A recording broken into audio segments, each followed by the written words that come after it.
Hello, friends, and welcome to 2025. I hope that you guys are doing spectacularly. Today, I want to talk about an AI composition that I created, a day in the life vlog called The Amazing Spiderman that I recently uploaded to the channel. Many of you have already watched it, and I thank you for your continued support. Today, I want to do a little bit of behind the scenes for this video, and I'm going to go through it with you, kind of like a video commentary, holding the iPad, and then we'll go through it scene by scene. So let's jump right in. The first shot that we have here is actually an animation that I created in After Effects. Nothing super complicated here. The text flies in. We have a drop shadow on the text. The background is a halftone image that I got from Adobe stock footage. Once we get the spider web to pop in, that is green screen footage that I was able to capture from YouTube. In our first shot, we see Spider-Man. We have the little narrator box on the top left. That was created in Premiere, nothing but a simple box. The text was downloaded online. There is a repository that I'll put in the description below that allows you to have that comic book style font. Here we have an over the shoulder of Spider-Man. He is looking over the city, a city that looks like New York City, and it's during sunrise. So that was the text to AI that generated this particular image. This one was pretty crisp. Throughout the video, you'll notice that there is some depth of field, or some parts of the image are slightly out of focus. That was done deliberately with Hailuo AI software that generated all of this imagery. You'll find that they're, like most AI generators that are currently out right now, you'll have some abnormalities with your footage, especially if there's some movement happening. After many iterations, this first shot, we were left with an over the shoulder of Spider-Man during sunrise, and then we move right into the rest of the video here. This next shot, some of the lines on the mask are harder to see. The blown out effect of like being overexposed in the sunlight was further enhanced with some color grading that I did with After Effects. And once I put that adjustment layer on, it helped capture that effect throughout, even though some of the footage looks slightly different, or some of the Spider-Man costumes might be slightly different as well, which is baked into the narrative here. The concept here for the day in the life vlog was something that I wrote after I completed the script for this project. Then it was time to find the proper Spider-Man narration. So some of you may have used software like 11 Labs for your video projects, which does text to AI audio. In this case, I used a program called Speechify, which ended up being fantastic. And this was the first time that I was able to use AI cloning. And it ended up working very well. This voice was cloned from The Amazing Spiderman, the late 90s cartoon. So basically I uploaded a snippet and I was able to get something very close to what was used in that particular cartoon. And I thought that that voice, a slightly older Spider-Man, would work out fantastically for this project. And I was very happy with the end result. One thing to keep in mind, once the voice is cloned, you'll have to do a few different takes of the audio to be able to get different inflection points or the proper intonation for each of your scenes. That just comes with the territory. Sometimes what is a final sentence or an exclamation or even a question may not have the proper flow, and so you'll have to adjust it. Sometimes you can feed multiple lines into the software. Sometimes the AI is more comfortable just doing one line only, and then that helps to get a more crisp delivery. So in this shot, we have Spider-Man. He's shooting a web. He's kind of like in between buildings. Sound design is a critical component to any projects that you guys do. it's important to keep in mind that the audio and the sound design will keep your audience's attention and keep them captivated, immersed in the world that you create. So try to spend extra time fine-tuning each of those details. A lot of the audio for this project was pulled from sound effect libraries like Pixabay, which I'll link in the description below. And they're a great repository for sound effects, for music, and even some video footage. So it's a kind of an all-in-one, one-stop shop, and I definitely recommend it. Check it out. They're doing great work there. As we continue, we have Spider-Man walking with an elderly woman, kind of reminiscent to some version of Aunt May. He's carrying groceries. To give you a little bit of backstory about this particular shot, I thought in this day in the life footage that I would have a couple snippets of dialogue with Spider-Man and the other person in the two shot. And I went as far as getting some of the audio and recording it, but it just didn't fit in with the pacing, and I felt like it took away from the story. Hopefully that's something that can be used in future projects where you have a little bit more dialogue baked into like a film trailer or even a day in the life vlog to kind of spark interest for the projects, or even for an episode, you know. It just didn't work out for the pacing that I was going for here. And this guy here that's sitting on the sidewalk with Spider-Man, the prompt was for them to be playing dominoes. Now, if you guys have used Hailuo or software like it in the past, you'll know that you'll have to do multiple uploads. You'll have to adjust your text. You'll have to adjust footage or imagery that you upload to the software so it can recognize what it is that you're trying to achieve. It's still a work in progress. You will see abnormalities, especially things in the background that may come into focus and then they kind of get slightly out of focus, or just weird things happening. If you task the software with some movement, you'll also get some abnormalities with like stuff in the foreground, like people's hands or feet or even their eyes. So that's an important detail to keep in mind. Here I used a lot of masking throughout the entire project. It helped deliver what I consider to be a nice depth of field, but it served as an illusion to help soften a lot of the stuff that wasn't in focus or just wasn't as crisp as I thought it could be. You'll also notice that Spider-Man has slightly different outfits on, or costumes. That's why I baked in a way to address that in this project, where each of the versions are slightly altered, but it's only because he has multiple suits.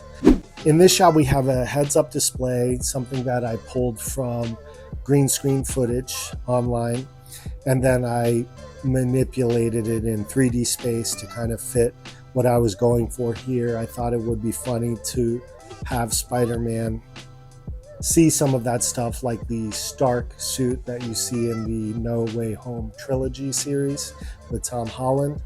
And also I thought it would be interesting for him to let the audience know he also has air conditioning in his suit.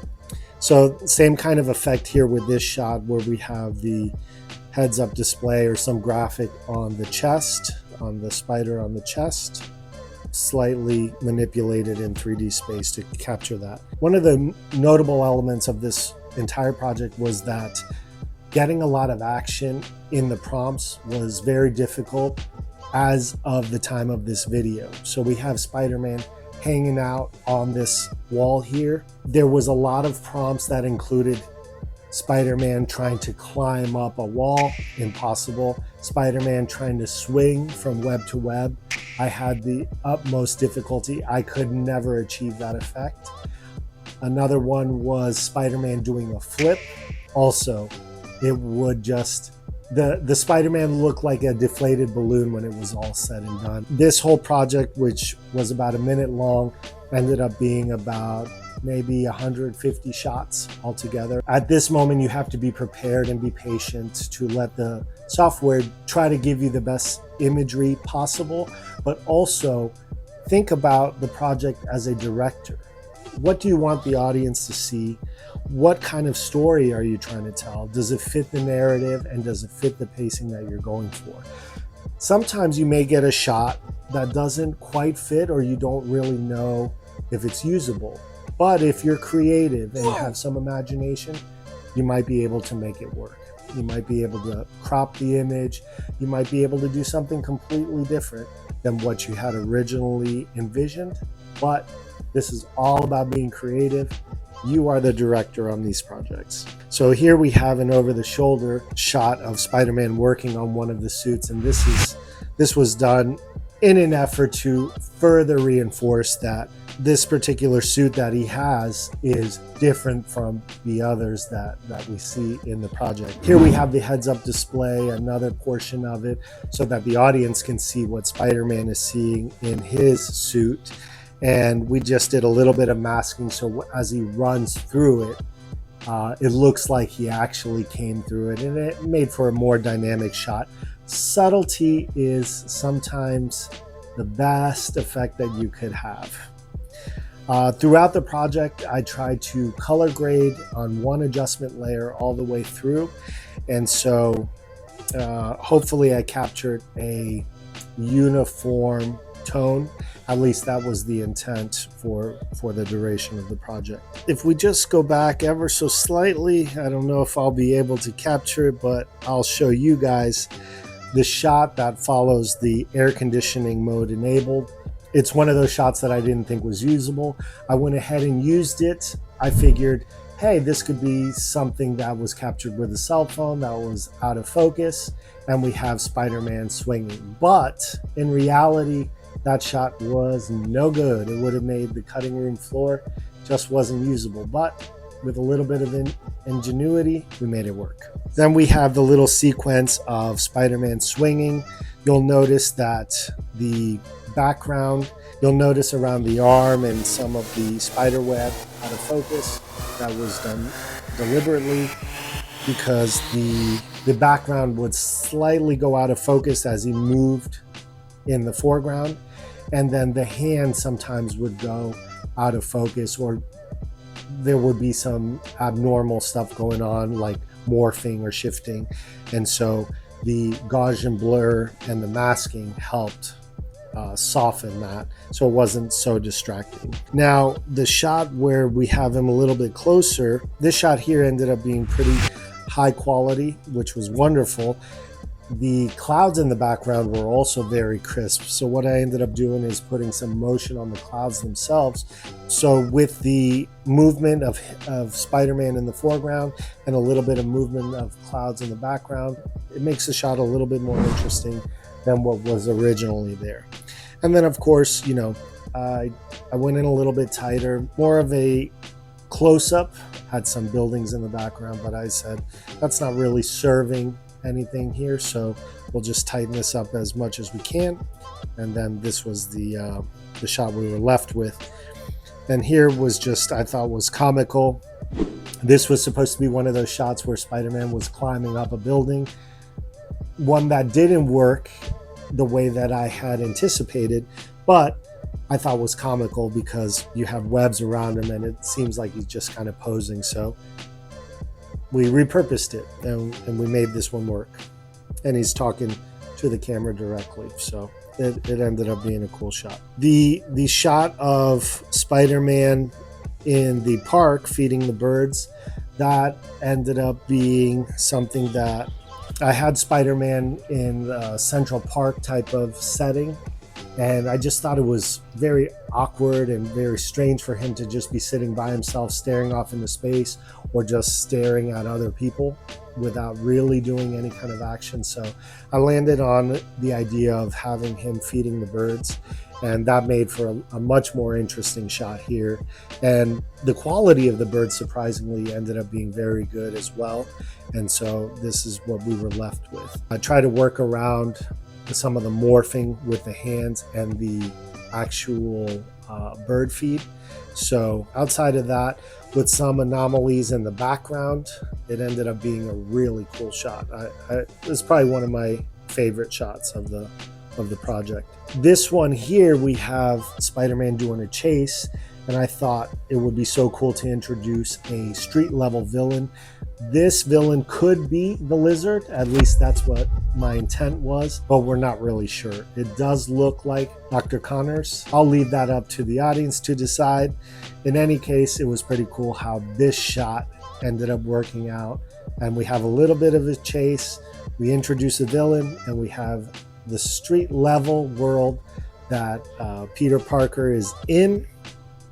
And I wanted to stay away from the multiverse or being in a different galaxy. This is the essence of Spider-Man.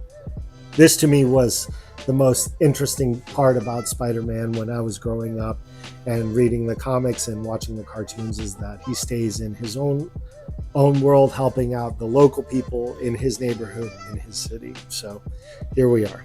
The next shot ended up being a close-up, another close-up of Spider-Man, where I wanted him swinging in the city on skyscrapers. It didn't end up working, and they gave me this extreme close-up of his face. So I figured, what can we do with this shot? Then it dawned on me, let's put him in People magazine. We'll give a quick frame of him. Spidey from the Block, that was a play on the Jenny from the Block song from J-Lo from years ago. He made it to People magazine. Why not? And then on this shot, the idea was that he would be doing Instagram Live. I was able to find some background footage, some green screen footage, but I put a little bit of fan touch to it. I have the Spidey avatar with his name. And then on the far right, for my die-hard fans out there, you'll notice that the people that have tuned in, 1962, which of course is the origin of the Spider-Man in the comic book series.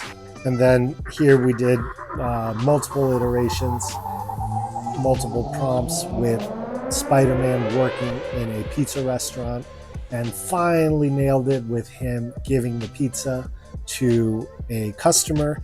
What I found so interesting about this was that I probably did about 25 to 30 shots of this action, and each one was completely different. Sometimes the box would be open, sometimes the box was closed, sometimes the box had pizza on it. Each one was different, but not anything that would make sense in the real world, it's fascinating to me. But the more information and the more crystal clear you can be without overwhelming the software, because the software can be finicky. That's true with any AI software. You'll get a pretty good generation, and sometimes you just got to fine tune it. The software is not quite there yet where it will be able to read your mind as far as shot composition is concerned. So those are the things you have to keep in mind. But remember, this is text to AI. Sometimes I also used an image to AI, and to be able to put multiple characters, stuff happening in the background, and all of that stuff to be formed into one shot, that's pretty impressive. At the time of this video, this is what we were left with, but it keeps getting better every day. In fact, Ilua just released a new implementation where the image, if it is a person, it'll be able to replicate that on multiple occasions using their newest tools. So let's say I had Spider-Man with this particular suit, it will be able to carry on as I keep doing shot after shot after shot. Whereas when I was doing this project, that wasn't available yet. And then you'll have slight variations with the costume that he's wearing. So that's a really cool tool now, new feature that they've released. When I completed the first version of the script, I felt there was a little bit more that I could add, and I landed on the idea of why not have Spider-Man thanking the Walt Disney Company. Well, first we have Spider-Man doing a selfie with the Big Cheese himself. The next shot we have a happy accident of a hidden Mickey woven into the webbing. So I figured, what could I do with that? I tried to build a quick homage to the Walt Disney Company, showing the hidden Mickey and showing Spider-Man with Mickey Mouse. So I thought that was something cool that we could add in that wasn't in the original script. So, and then the last shot, we have Spider-Man talking to the camera, and you'll notice that it seems like it's a shot from the Spider-Verse, which was the cartoon that Sony released a few years back with Miles Morales. Now, in this shot, it almost looks like it could be 3D. However, I will tell you it is not. It's more of an optical illusion. I did some color grading where some of the reds and the blues were separated. So it gives that impression that maybe if you put some goggles on or some glasses on, you could see it in 3D space. But I assure you, well, maybe I'll tell you what. Let me know in the comments below if it ends up being 3D, because I was under the impression that it was just an optical illusion. So that's what I was going for here, the Spider-Verse type of look, and I carried that into the end credits as well. So that's it, guys. That is the project. A couple of things to note. It's great to start with your concept. So refine your concept and then flesh out a script, something that is usable. In this case, it ended up being a day in the life vlog. Of course, you guys are aware of ChatGPT and some of the other software that is AI based that now can help you create a story. In this case, I just went to the drawing board, started from scratch. What would I find interesting?